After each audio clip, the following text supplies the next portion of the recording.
Pendidikan Agama Kristen dan Budi Pekerti kelas 4. Anak-anak, apa kabar hari ini? Doa Bu Hana, anak-anak dalam keadaan yang sehat dan tetap diberkati Tuhan. Anak-anak, pada saat ini kita sampai di pertemuan kelima di pembelajaran 1. Sungguh Allah Maha Hadir, dengan sub pembelajaran Allah Maha Hadir, aku akan bertanggung jawab. Anak-anak, sebelum mulai belajar, ayo disiapkan dulu ya.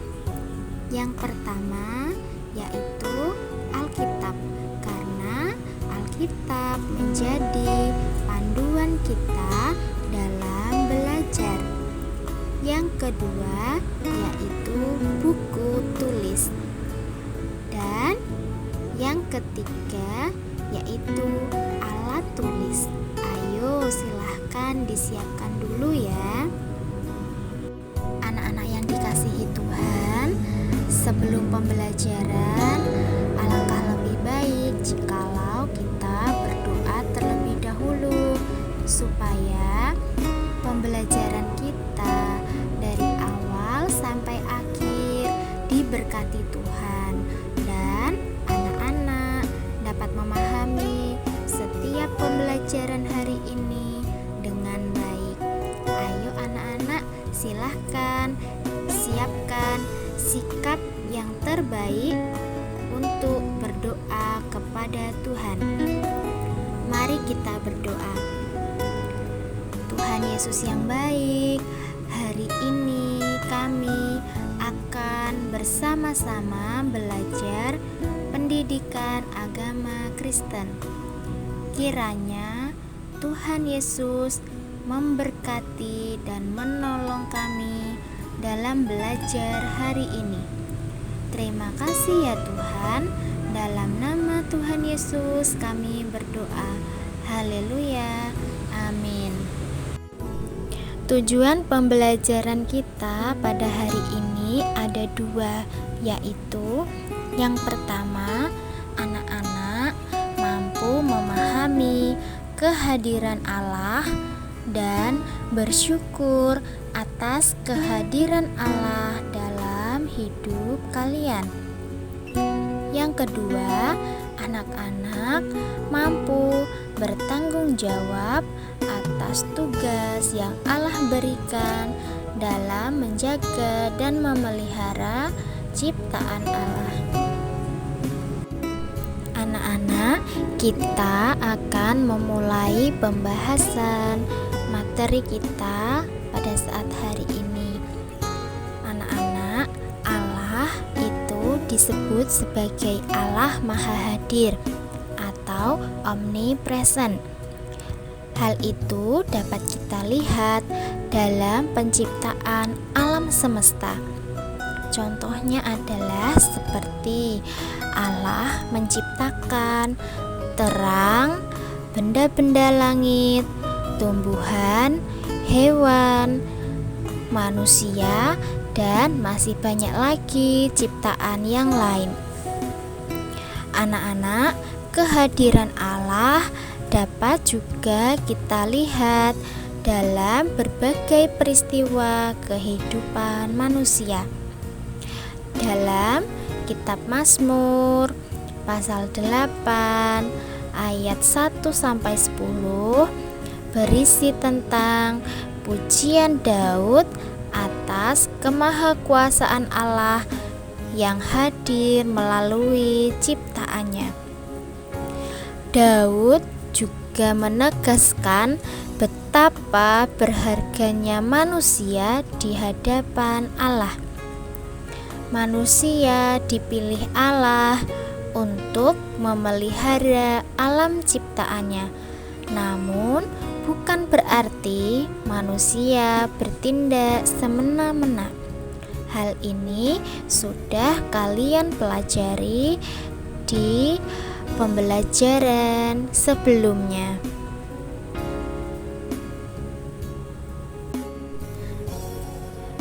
Anak-anak, jadi kita sebagai manusia memiliki tanggung jawab untuk menjaga dan merawat alam semesta ciptaan Allah ini. Namun, kita juga diingatkan bahwa kita tidak bisa semena-mena atau sembarangan maupun sesuka hati dengan alam ciptaan Allah. Alam semesta diciptakan Allah untuk memenuhi kebutuhan manusia selama hidup di dunia.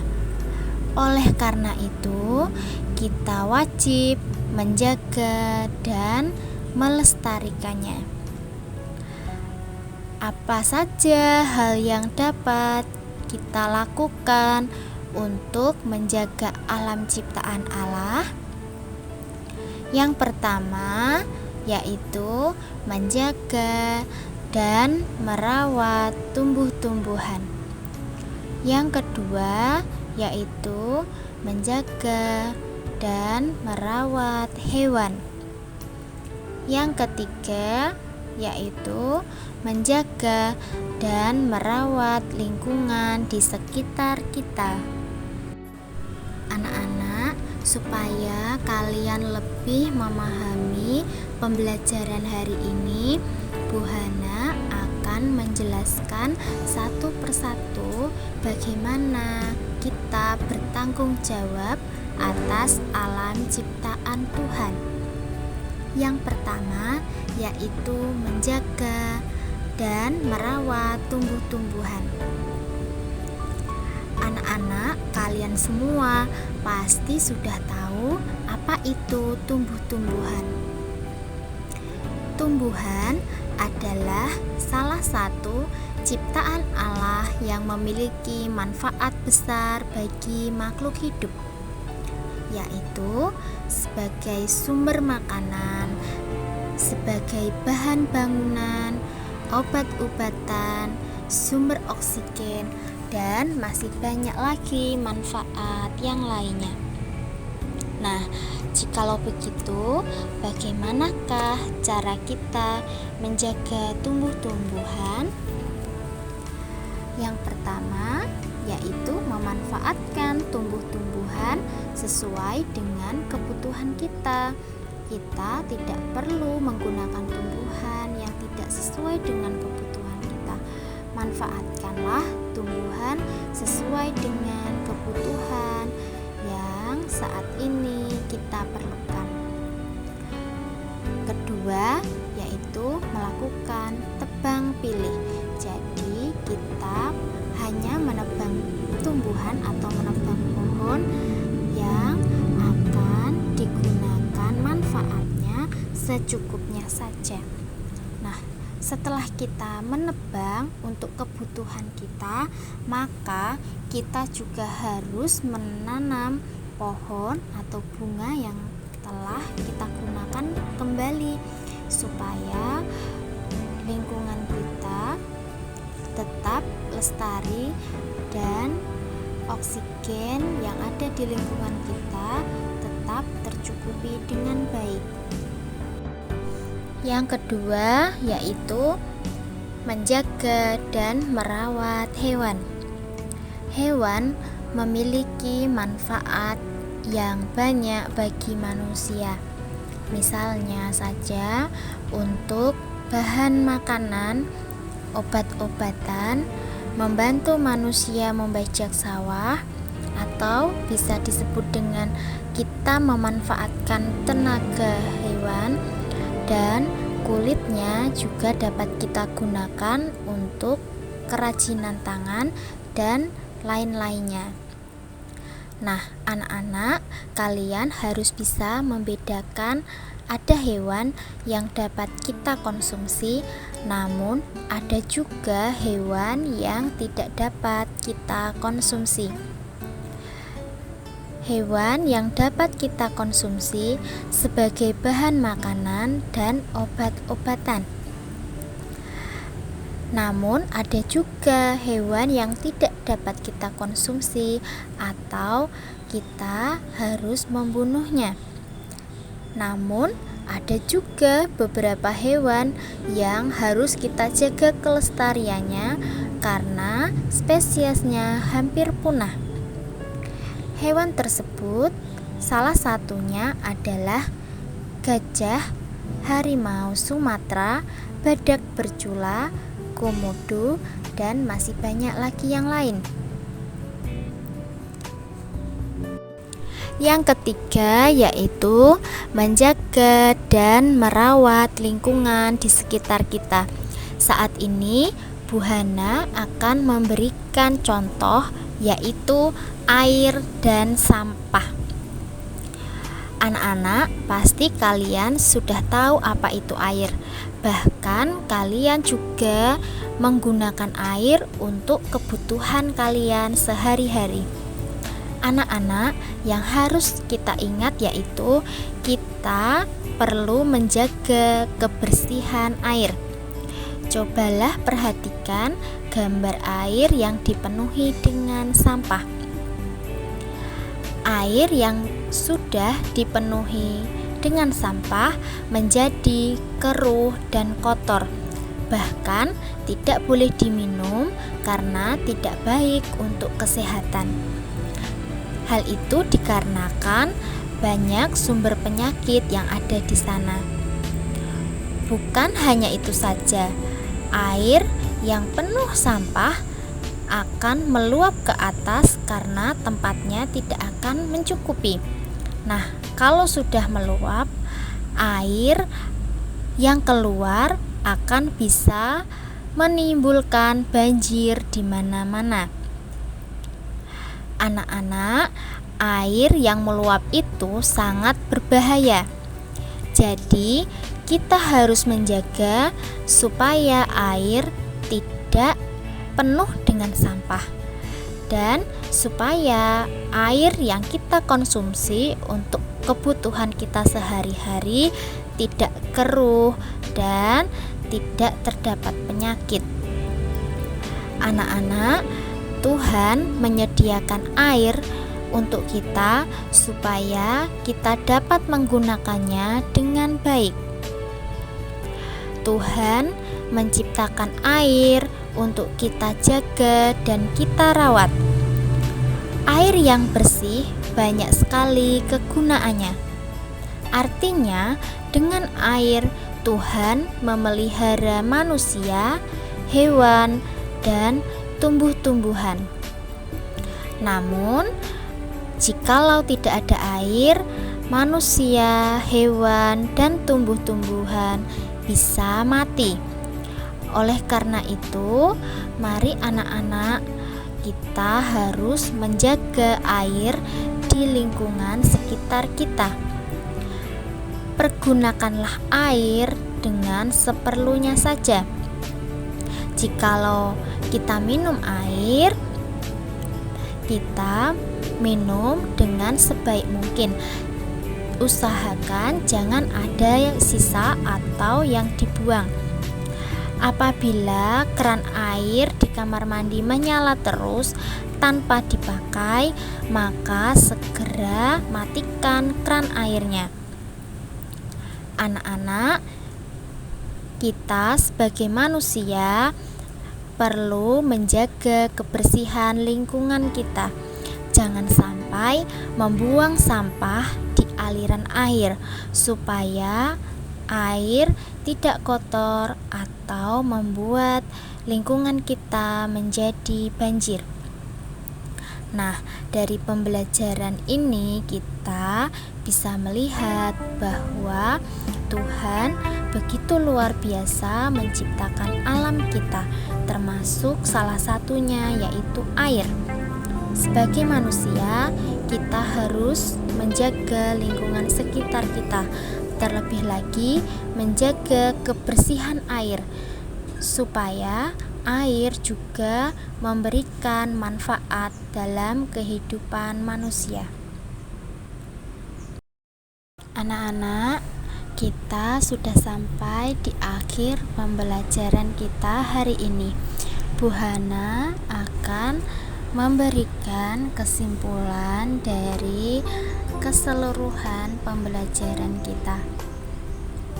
Anak-anak, sebagai manusia, kita wajib bersyukur karena Allah sungguh hadir dalam hidup manusia melalui alam ciptaan, yaitu tumbuhan, binatang, dan lingkungan alam di sekitar kita. Wujud syukur kita atas kehadiran Allah yaitu dengan merawat dan melestarikan alam ciptaan dengan penuh tanggung jawab. Anak-anak, setelah kalian mendengarkan pembelajaran hari ini, silahkan anak-anak mengerjakan tugas dari Bu Hana. Anak-anak, buatlah sebuah cerita singkat tentang bagaimana usaha manusia dalam merawat dan memelihara alam di sekitar kita. Kerjakanlah tugas di buku tulis agamamu ya. Anak-anak, sebelum menutup pembelajaran kita hari ini, mari kita berdoa penutup. Anak-anak, silahkan siapkan sikap yang baik untuk berdoa kepada Tuhan. Mari kita berdoa. Tuhan Yesus, terima kasih kami telah selesai belajar agama Kristen. Kami menyadari sebagai manusia seringkali kami masih belum bertanggung jawab atas lingkungan di sekitar kami. Tuhan, tuntunlah kami supaya kami lebih bijak dalam menjaga dan melestarikan alam ciptaan-Mu dengan penuh tanggung jawab. Terima kasih Tuhan, dalam nama Yesus kami berdoa. Amin. Anak-anak, terima kasih karena anak-anak sudah belajar dengan baik bersama Bu Hana. Saat ini Bu Hana akan mengingatkan anak-anak supaya tetap belajar di rumah dengan baik. Anak-anak, yang pertama, selama belajar di rumah, anak-anak harus tetap semangat dan sukacita di dalam Tuhan. Yang kedua, anak-anak perlu memakan makanan yang sehat dan bergizi supaya tubuh kalian juga dapat bertumbuh dengan baik. Yang ketiga yaitu anak-anak harus mematuhi protokol kesehatan dengan menerapkan 5M, yaitu memakai masker, mencuci tangan dengan air bersih dan sabun, menjaga jarak, menghindari kerumunan, dan membatasi mobilitas. Yang keempat yaitu meskipun belajar di rumah, kalian harus tetap rajin berdoa dan beribadah kepada Tuhan kita Yesus Kristus. Yang terakhir yaitu anak-anak harus belajar dan mengerjakan tugas dari guru dengan baik seperti untuk Tuhan. Anak-anak, kalian sudah selesai belajar hari ini. Kiranya apa yang Bu Hana sampaikan dapat kalian pahami dengan baik. Terima kasih. Tuhan Yesus memberkati.